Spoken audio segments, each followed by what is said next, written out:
Kıpçak gün yaşayanların birliği oldu örnek başka insanlara. 14 yıl burada hepsi yaşayanların yardımından yeni kilise düzüler.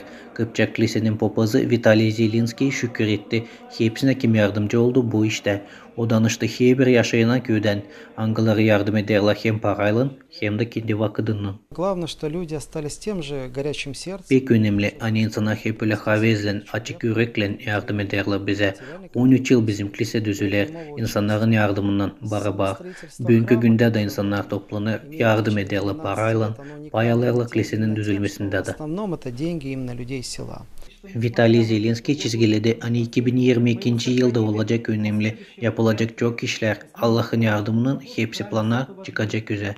Год очень ответственный. Верим в то, что 2022 yıl pek önemli. İnanırız hani bakmadan hepsi zorluklara çıkaracağız size bizim planlarımızı.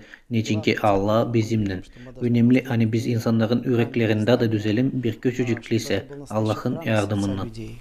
Это главная цель, и ее нужно исполнить с Божьей помощью. Kıpçak gün primarı Oleg Garzan çizgiledi. Hani 2009 yıldan insanın yardımı azalmadı. Şükür etti Türkiye'den dostlara. Ankalara yardım ettiler. Liseye mramor plitalarla.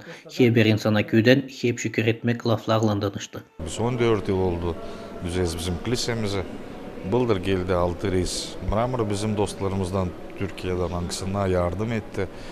Bizim kilisemiz ol yer. Önce ben görüyorum. En büyük en güzel Moldova'nın bu taraflarında. Bu kilise lazım değil papazlara. Bu kilise lazım insana. İnsanın parası doğru yere gitsin diye hangi planlar öze çıkarıldı hem de ne lazım yapılsın. Onun için kilisenin papazları her bir yıl toplu yaparlar. Oleg Dologla, Leonid Afanos, GRT Haberler.